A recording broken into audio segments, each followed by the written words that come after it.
Everyone, welcome to Peehu academy. मेरा नाम है चारू अग्रवाल और आज हम भ्रमर गीत सार की 30 की वीडियो देखने वाले हैं, यानी कि हमारी ये 30वीं क्लास है। इससे पहले की जो 2 क्लासेस हैं वो आ चुकी हैं। अगर आपने अभी तक वो नहीं देखी है, लिंक डिस्क्रिप्शन में मिल जाएगा, जाके चेक कर लीजिएगा। तो चलिए वीडियो को स्टार्ट करते हैं। उससे पहले अगर आप चैनल पर नए हैं तो चैनल को सब्सक्राइब कर लीजिएगा और नोटिफिकेशन बेल को प्रेस कर दीजिएगा, जिससे आने वाली वीडियोज़ की नोटिफिकेशन आपको मिलती रहे। तो आज का पहला पद संख्या 57।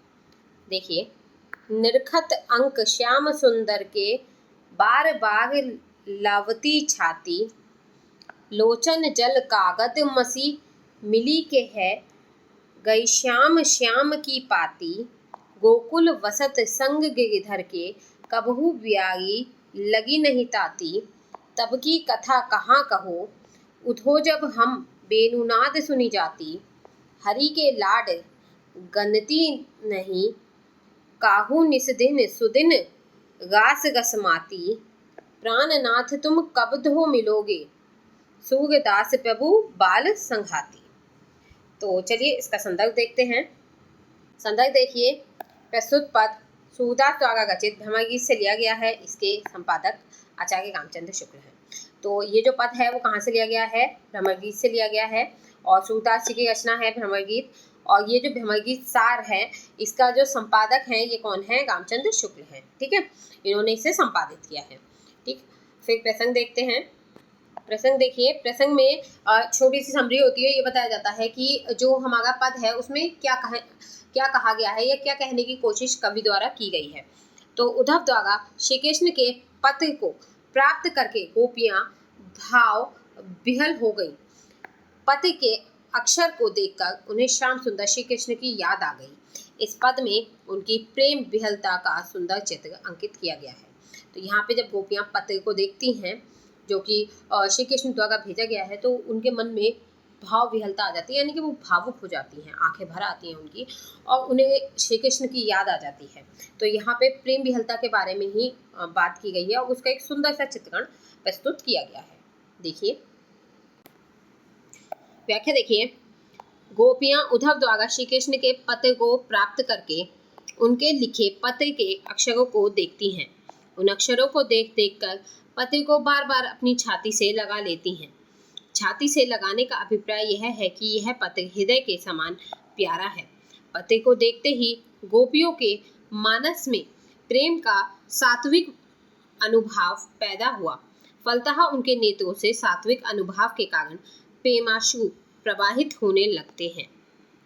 अब यहाँ पे देखिए, गोपियाँ क्या हैं? उद्धव से जो श्री कृष्ण का पत्र मिला, ठीक है, उद्धव ने श्री कृष्ण का एक पत्र गोपियों को दिया कि ये श्री कृष्ण ने आपके लिए भेजा है। ठीक है, तो जैसी गोपियाँ श्री कृष्ण के उस पत्र को पढ़ती हैं, प्राप्त करती हैं, उसे बार बार उसके अक्षरों को देखती हैं, तो उन्हें श्री कृष्ण की याद आ जाती है और वो बार बार उसे देखकर अपने छाती से लगा लेती हैं, यानी अपने हृदय से लगा लेती हैं, क्योंकि उन्हें क्या है, अपने हृदय के समान प्यारे हैं श्री कृष्ण, यानी कि वो अपने दिल से उन्हें प्रेम करती हैं, क्योंकि उनके तो हृदय में ही श्री कृष्ण बसे हुए हैं, है ना। तो यहाँ पे उनके हृदय के समान श्री कृष्ण जो है वो उन्हें प्यारे हैं, यानी कि उन्हें बहुत ही प्रिय हैं। तो पति को देखती हैं जब गोपियाँ, तो उनके मन में प्रेम का सात्विक अनुभाव, यानी कि प्रेम की भावना उत्पन्न होती है। और जब उनके मन में प्रेम की भावना उत्पन्न होती है तो उनके नेत्रों से, उनकी आंखों से अचानक ही क्या होते हैं? प्रेम अश्रु प्रवाहित हो जाते हैं, यानी आंसू निकलने लगते हैं। ठीक है, मतलब प्रेम भरे आंसू निकलने लगते हैं। ठीक है, प्रेम अश्रु यानी प्रेम भरे आंसू। इससे कागज की स्याही आंसुओं के मिल जाने से फैल गई है और श्री कृष्ण का पत्र श्यामवर्ण हो गया है। तो श्री कृष्ण ने जो पत्र लिख के दिया था उस पर जब गोपियों के आंसू गिरे तो क्या हुआ? इंक फैल गई। ठीक है, स्याही फैल गई, जिससे क्या हुआ? पत्र कैसा हो गया? श्यामवर्ण का हो गया। इसमें भाव व्यंजना का चमत्कार यह है कि अब गोपियों को वर्ण साम्य के कारण पत्र में अंकित अक्षर श्री कृष्ण जैसे प्रतीत होने लगे हैं। अब यहाँ पे जो भाव व्यंजना का चमत्कार दिखाया गया है वो ये दिखाया गया है कि जो गोपियां हैं, जब उनके रोने से वो कागज की स्याही फैल जाती है और श्याम वर्ण का वो कागज जो है वो हो जाता है। ठीक है, पत्र श्याम वर्ण का हो जाता है। तो जब वो श्याम वर्ण का पत्र को देखती हैं तो उस पर जो लिखे हुए अक्षर हैं वो भी गोपियों को किसके समान लगते हैं? श्री कृष्ण के समान लगते हैं। गोपियों के मन में पत्र को पढ़ने पर पूर्व स्मृतियां जागृत हो गई, यानी कि जब पत्र को पढ़ा तो उनके मन में क्या है? पुरानी यादें ताज़ा हो गई, पुरानी यादें आ गई। वे सब उद्धव से कहने लगी, हे उद्धव, जब श्याम सुंदर गोकुल में रहते थे तो उनके साथ हम लोगों को कभी भी गर्म हवा नहीं लगी, यानी कभी भी दुख का अनुभव नहीं हुआ। तो वो उधर से कहती हैं कि जब श्री कृष्ण हमारे साथ गोकुल में रहते थे उस समय पे हमें कभी भी गर्म हवा नहीं लगी, यानी कभी भी हमें दुख का अनुभव नहीं हुआ। और उस समय की चर्चा तुमसे क्या करें, जब हम सब अपने अपने घर के कार्यों की परवाह ना करके उनकी मधुर बंसी ध्वनि को सुनकर दौड़ पड़ती थी। यानी श्री कृष्ण के प्रति हमारी ऐसी प्रेम निष्ठा और अटूट विश्वास था कि हम अपने घर के काम धाम सब छोड़ के जैसे ही श्री कृष्ण की बंसी की आवाज़ आती थी हम दौड़ी दौड़ी चली आती थी। यही नहीं, श्री कृष्ण के प्रेम में दीवानी हम सब किसी को कुछ नहीं समझती थी, किसी की मर्यादा की परवाह तक नहीं करती थी। यहाँ पे क्या कहती हैं गोपियाँ कि गोपियों को क्या है, देखिए जो स्त्री है उस समय की उन्हें बहुत ज़्यादा मर्यादा में रखा जाता था। और जो श्री कृष्ण के पास जैसे वो चली जाती थी एकदम भागी भागी, या फिर वो श्री कृष्ण से प्रेम के गीत गाती थी या श्री कृष्ण के प्रेम में पागल हुई घूमती थी, तो ये सब मर्यादा के खिलाफ था, ठीक है, वो मर्यादा लांघना था। तो वो गोपियाँ कहती हैं कि हम श्री कृष्ण के प्रेम में इतनी दीवानी थी कि हम किसी की कोई परवाह नहीं करती थी, किसी को कुछ नहीं समझती थी, किसी मर्यादा की परवाह नहीं करती थी। यह हम सबकी प्रेम विहलता की स्थिति थी, यानी कि प्रेम की सीमा थी हमारी, ठीक है, यानी कि हमारा जो प्रेम था श्री कृष्ण के लिए वो असीमित था, ठीक है। और रात दिन जब हम सब रास के आनंद में उन्मत्त रहा करती थी, वह समय हमारे लिए कितना मंगलमय था। रास का जो समय था, रास का मतलब उस समय नृत्य वगैरह करते थे, श्री कृष्ण बांसुरी बजा रहे हैं और वो आके गोपियाँ जो है वो आसपास नृत्य कर रही हैं, तो कहते हैं ये जो समय था हमारे लिए कितना सुख देने वाला था, मंगलमय था। सूरदास के शब्दों में गोपियाँ इतना कहते कहते अत्यंत भाव विभोर हो उठी, यानी कि उनका जो गला है वो भग आया, भाव उनमें उमड़ पड़े और कहने लगी कि हे बचपन के साथी श्री कृष्ण, अब कब तुम्हारा दर्शन होंगे। अब यहाँ पे श्री कृष्ण से वो मतलब अपने आप से कहती हैं कि हे श्री कृष्ण, अब तुम्हारे कब दर्शन होंगे। क्या कहती हैं कि बचपन के साथी श्री कृष्ण, अब तुम्हारे कब दर्शन होंगे। चलिए अब विशेषताएं देखिए। विशेषताओं में देखिए अलंकार इसमें कौन कौन से हैं, श्लेष, अनुप्रास, पुनरुक्ति, प्रकाश, यमक, तद्गुण और स्मरण, काफी सारे अलंकार हैं। रस है विप्लवी श्रृंगार, भाषा ब्रजभाषा, शैली संकेतात्मक और शब्द शक्ति व्यंजना, और भाव पक्ष देखिए यहाँ पे भाव पक्ष भी काफी हैं। वर्ण साम्य के कारण श्री कृष्ण की स्मृति बिंब का एक सुंदर उदाहरण यहाँ देखने के लिए मिलता है।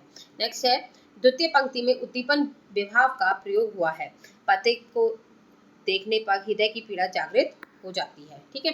नेक्स्ट है मोह, अश्रु, स्मृति, गर्व, विषाद आदि कई संचारी भाव इस पद में लिपटे हुए हैं, यानी काफी सारे भाव हमें यहाँ पे देखने के लिए मिलेंगे।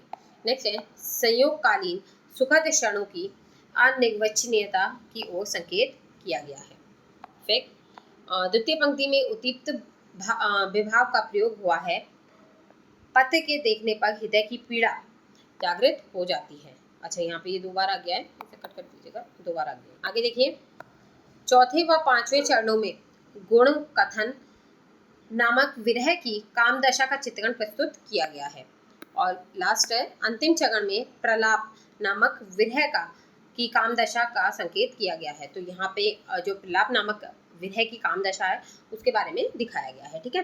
तो ये हमारा पहला पद कंप्लीट होता है। नेक्स्ट देखिए हमारा मोही अली देहु भांति फल होत, तब रस अधर लेती मुगली, अब भई कुबरी सोत, तुम जो जोग मत सिखावन आए, भस्म चढ़ावन अंग, इन बिरहिन में कहूँ कोई देखी, सुमन गुहायो अंग, कानन मुद्रा पहिरी मेखली घरे जटा अधारी, यहाँ तगल तरिविन कहाँ देखे, अगुतन सुख की सारी, परम वियोगिन रटती गैन दिन, धारी मन मोहन ध्यान, तुम तो चलो बेगी मधुबन को, जहाँ जोग को ज्ञान, निस्दिन जिजतु है या ब्रज में, देखी मनोहर रूप, सूर जोग ले घग घग डोलू, लेहू लेहू धरी सूप। आगे देखिए संदर्भ है यहाँ प्रस्तुत पद सूरदास द्वारा रचित भ्रमगीत से लिया गया है, इसके संपादक आचार्य रामचंद्र शुक्ल है। प्रसंग आता है, प्रसंग है गोपियां उद्धव की योग साधना को निरर्थक प्रमाणित कर रही हैं। उनके कथनानुसार योग की समस्त क्रियाओं का विनियोग वे इस वियोग अवस्था में कर चुकी हैं, अतः इस योग की आवश्यकता नहीं है। व्याख्या देखिए उद्धव के प्रति गोपियों का कथन, हे उद्धव, हमें तो दोनों ही स्थितियों में, संयोग और वियोग दोनों ही दशाओं में एक ही प्रकार के फल की प्राप्ति होती है, अर्थात एक जैसा अनुभव होता है। पहले जब श्री कृष्ण से संयोग था तो उनके होठों के रस हमारी सौत बनकर मुरली लिया करती थी। अब श्री कृष्ण के चले जाने पर हमारी सौत कुब्जा बन बैठी है जो हमें जला रही है। अब यहाँ पे जो गोपियाँ हैं वो उद्धव से कहती हैं कि कोई भी स्थिति हो, संयोग या वियोग की, यानी कि श्री कृष्ण हमारे पास हो या हमसे दूर हो, दोनों ही दशा में हमें तो एक ही फल प्राप्त हुआ, अर्थात हमें एक जैसा ही अनुभव हुआ। पहले श्री कृष्ण के साथ जब हम रहती थी उस समय पे हमारी सौत बन के जो मुरली थी, श्री कृष्ण की जो बांसुरी थी, वो हमारी सौत बन के उनके होठों का रस लेती रहती थी। और अब जब श्री कृष्ण हमसे दूर हो गए हैं तो जो कुब्जा है वो हमारी सौत बनकर बैठी है और हमें जला रही है। तुम तो हमें यहाँ योग सिद्धांत की बातें सिखाने के लिए आए हो और विशेषकर हमारे अंगों में भस्म चढ़ाने की शिक्षा दे रहे हो, तो ये सभी चीज़ें व्यर्थ हैं। तो गोपियाँ यहाँ पे कहती हैं कि तुम तो हमें योग सिद्धांत की बातें बताने आए हो और क्या है, हमारे शरीर पे, हमारे अंगों पे भस्म चढ़ाने की शिक्षा हमें दे रहे हो, यानी हमें योग साधना में पढ़ने की शिक्षा हमें दे रहे हो। तो ये सभी चीज़ें व्यर्थ हैं, क्योंकि क्या तुमने कभी फूलों से गुथी हमारी मांगों को देखा है, यानी कभी तुमने हमारी मांगों को देखा है फूलों से गुथी हुई जो है, क्या हम सब गोपियों को श्रृंगार करते हुए देखा है? तुम हम सबको कानों में कुंडल, कमर में मूंछ की करधनी और जटा धारण करने एवं आधारी लेने की बात कर रहे हो। हम तुमसे पूछना चाहती हैं कि तुमने हमारे कानों में हिलते हुए कर्णफूल और अंग में तनसुक की साड़ी पहने हुए कहाँ देखा? व्यंजना यह है कि इन श्रृंगारिक उपादानों को हमने बहुत पहले छोड़ दिया है। श्री कृष्ण के वियोग में हमारी स्थिति किसी योगिनी से कम नहीं है। अब गोपियाँ यहाँ पे उद्धव से कहती हैं कि तुम जो हमें हमारे अंगों पे भस्म चढ़ाने की शिक्षा दे रहे हो, क्या तुमने कभी हमारी मांग में फूल से गुथी माला देखी है? क्या तुमने हमें कभी श्रृंगार करते हुए देखा है? हमारे कान में कुंडल, कमर में कमरबंद या जटा धारण करते हुए हमें देखा है? क्या कभी हमारे कानों में हिलते हुए कर्णफूल देखे हैं? क्या हमें तनसुक की साड़ी पहने हुए देखा है, यानी कभी हमें चटक मटक वाली या चमकीली साड़ी पहने देखा है? क्या हमें खुश होते हुए देखा है? तो वो कहती हैं, वो यहाँ पे व्यंजना कर रही हैं, उन्हें ताना दे गई हैं कि ये जो श्रृंगारिक उपादान है ना, या श्रृंगारिक सामान है, ये हमने बहुत पहले छोड़ दिए। जैसे ही श्री कृष्ण यहाँ से हमें छोड़ के गए, हम श्री कृष्ण के वियोग में हमने योगियों वाली स्थिति ही अपनी कर ली है, ठीक है, हम पहले ही योगिनी बन चुकी हैं और रात दिन योगिनी बनकर मोहन का ध्यान करती हुई उन्हीं की रट लगाया करती है, दूसरों का ध्यान भी मानस में नहीं है। तो वो कहती हैं कि रात दिन हम तो योगिनी बनकर केवल श्री कृष्ण का ही ध्यान करती हैं, उन्हीं का नाम रटती रहती हैं और किसी का ध्यान हमारे मन में आता ही नहीं है। ऐसी स्थिति में आपके योग का प्रभाव यहाँ पड़ने वाला नहीं है, अतः उत्तम यही होगा कि तुम शीघ्र मथुरा निकल जाओ, जहाँ योग के ज्ञानी लोग विद्यमान हैं, वहीं इस योग की कद्र भी होगी। यहाँ तो हम सदैव यानी दिन रात श्री कृष्ण के मनोहरी रूप को देखकर जीवित रहा करती हैं। श्री कृष्ण की सगुणोपासना में हम लोगों का मन तन्मय रहता है, तो हम निर्गुण निरंकार ब्रह्म की उपासना नहीं करेंगे।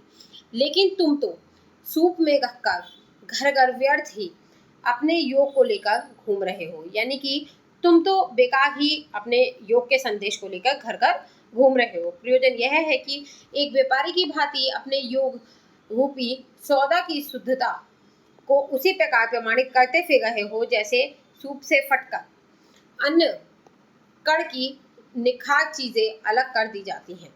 अब यहाँ पे गोपियाँ कह रही हैं कि तुम एक व्यापारी की भांति ही अपने योग के संदेश को यहाँ वहाँ लेकर उसका अच्छा सौदा करने के लिए उसे लिए फिर रहे हो, जैसे क्या है, सूप से फटकर अन्य कण की निखार चीजें अलग अलग कर दी जाती हैं। ठीक है, आगे तुम भी पुकार पुकार कहते फिरते हो कि यह हमारा सारा योग माल है, इसे ले लो, सूप में अन्न कण की भांति खूब फटकर अच्छी तरह देखकर छानबीन करके खरीद लो। ठीक है, तो यहाँ पे ये जो गोपियाँ हैं वो जो उद्धव हैं उन्हें ताना मार रही हैं। ठीक है, विशेषताएं देखिए। विशेषता है तीसरी, चौथी, पांचवी, छठी और सातवीं पंक्ति का भाव जगन्नाथ दास रत्नाकर के उद्धव शतक में भी दृष्टिगत हुआ है। यानी ये जो भाव यहाँ पे तीसरी, चौथी, पांचवी, छठी और सातवीं पंक्ति में हमें देखने के लिए मिलेगा, यही हमें उद्धव शतक में भी देखने के लिए मिलता है। तो किन पंक्तियों में मिलता है? वे तो बस बसन गंगावे मन गंगतिये, भस्म गमावे वे ये आपो ही भस्म है। नेक्स्ट देखिए, योगिनी और योगिनी के समान धर्म का यह सुंदर निदर्शन है। नेक्स्ट है, अंतिम पंक्ति में लोकोक्ति की सरस अवधारणा हुई है। नेक्स्ट है, दूसरी पंक्ति में मुगली और कुब्जा के संदर्भ के कारण असूया संचारी भाव है। नेक्स्ट, नवी पंक्ति में श्री कृष्ण के सगुण रूप के प्रति गोपियों की अटूट निष्ठा व्यक्त हुई है। अलंकार देखिए यहाँ पे, अनुप्रास, पुनरुक्ति, प्रकाश, उपमा। नेक्स्ट है, भाषा वृद्धभाषा, छंद है गयपद, शैली है व्यंग्यात्मक और रस है श्रृंगारस। ठीक है, चलिए आगे बढ़ते हैं। अगला पद है आपका पद संख्या 59।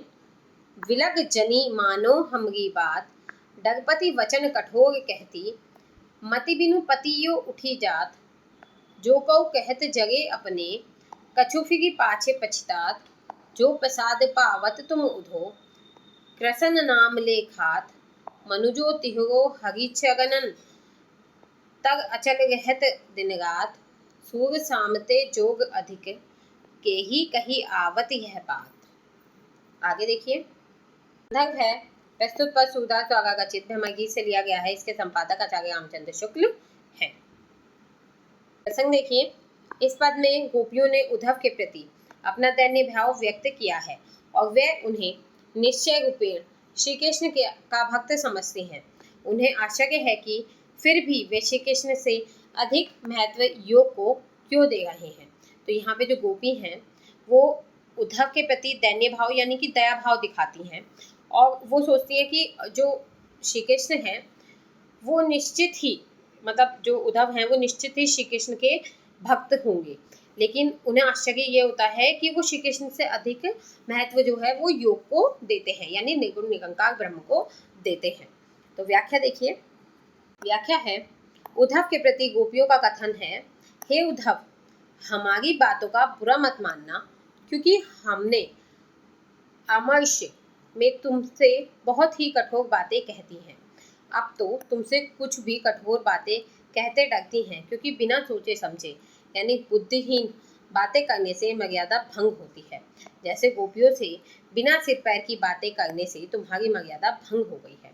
तो गोपियाँ उद्धव से कहती हैं कि हमारी बातों का बुरा मत मानना, क्योंकि हमने अभी पीछे तुमसे काफ़ी कुछ कठोर बातें कहती हैं और अब हम तुमसे कोई भी कठोर बात कहने से डरती हैं, क्योंकि बिना सोचे समझे अगर हम तुमसे कुछ कहेंगी तो हमारी मर्यादा भंग होगी।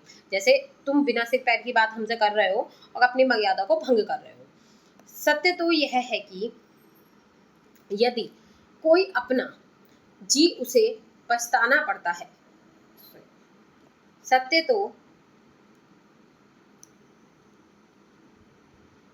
तो यह है कि यदि कोई अपना जी जलाने पर दूसरों के प्रति अनुचित या कठोर वाणी का प्रयोग करता है तो अंततः उसे पछताना पड़ता है। यानी आवेग जनित कथन बहुत भयावह होता है। हे उद्धव, हमें पूर्ण विश्वास है कि तुम्हें जो कुछ भी मिल जाता है उसे भगवान का प्रसाद समझकर तुम उसका स्मरण करते हुए उसे ग्रहण करते हो। ठीक है, तो यहाँ पे गोपियाँ जो हैं वो कहती हैं कि सत्य बात तो यह है कि अगर किसी को अपना जी जलाना हो यानी अपना मन जलाना हो, या तो वो क्या करे, दूसरों के प्रति अनुचित या कठोर वाणी का प्रयोग कर ले। ठीक है, और उसके बाद क्या होता है, उसे अंततः पछताना पड़ता है। ठीक है, तो हे उद्धव, हमें पूर्ण विश्वास है कि तुम्हें जो कुछ भी मिल जाता है उसे भगवान का प्रसाद समझ के तुम ग्रहण कर लेते हो। ठीक है, अर्थात तुम्हें जो भी प्रतिष्ठा मिलती है उसका श्रेय तुम श्री कृष्ण को देते हो। अतः स्पष्ट है कि तुम भगवान श्री कृष्ण के प्रति आस्थावान हो और उन्हीं के नाते तुम सम्मानित भी होते हो। तो वो यहाँ पे कहती हैं कि तुम्हें जो भी प्रतिष्ठा मिलती है तुम उसका श्रेय किसे देते हो, श्री कृष्ण को देते हो। यानी कि इसका मतलब ये होता है कि तुम श्री कृष्ण के प्रति आस्थावान हो और उसी के नाते तुम्हें क्या है, सम्मान भी मिलता है। तुम्हारा मन भी श्री कृष्ण के चरणों में सदैव लगा रहता है। तुम भगवान श्री कृष्ण के चरणों के अनन्य भक्त हो। सूर के शब्दों में गोपियों का कथन है कि फिर भी आश्चर्य की बात है कि श्याम से बढ़कर यानी श्री कृष्ण से बढ़कर किसलिए तुम योग की महत्ता की चर्चा करते हो, यानी तुम योग को इतना महत्व क्यों देते हो। भला श्री कृष्ण से बढ़कर किस मूर्ख को योग की बातों पर विश्वास होगा, किसे ऐसी बातें कहते बनेंगी।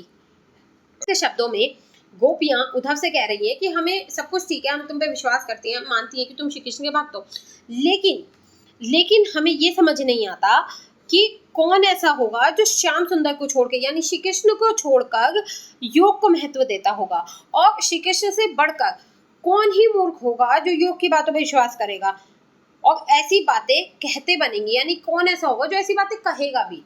तो यहाँ पे ये जो उद्धव हैं उन्हें थोड़ा सा ताना मारा गया है, थोड़ा कंफ्यूजन है जो कि उनसे दूर करने के लिए कहा गया है कि भाई हमें बताओ, हम मानती हैं कि चलो तुम भी श्री कृष्ण के भक्त हो, तुम श्री कृष्ण के मित्र हो, साथ ही उनके भक्त हो और तुम भी उनसे प्रेम करते हो, लेकिन हम ये समझ नहीं पा रही हैं कि इस सब के बाद भी तुम श्री कृष्ण को महत्व देने की जगह योग के संदेश को महत्व क्यों दे रहे हो।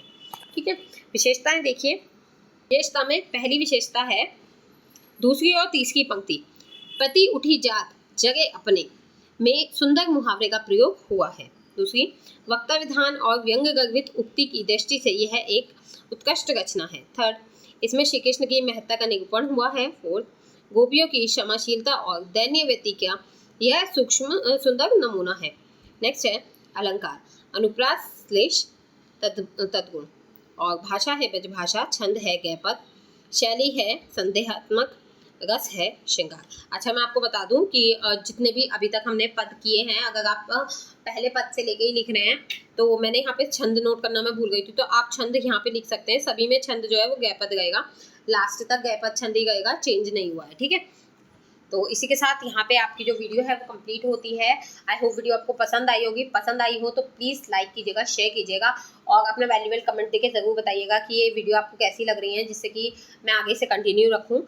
ठीक है, और थोड़ा सा प्रोत्साहन मिलता है। और बाकी अपने दोस्तों के साथ शेयर कीजिए और अच्छे फीडबैक्स देते रहिए। और फिर भी कोई कन्फ्यूज़न हो, कुछ भी आपको पूछना है तो आप टेलीग्राम ग्रुप को ज्वाइन कर लीजिए और वहाँ पर आप पूछ सकते हैं। ठीक है, पर्सनल मैसेज भी कर सकते हैं। तो मिलते हैं नेक्स्ट वीडियो में नेक्स्ट टॉपिक के संग, तब तक के लिए बाय, थैंक्स फॉर वॉचिंग।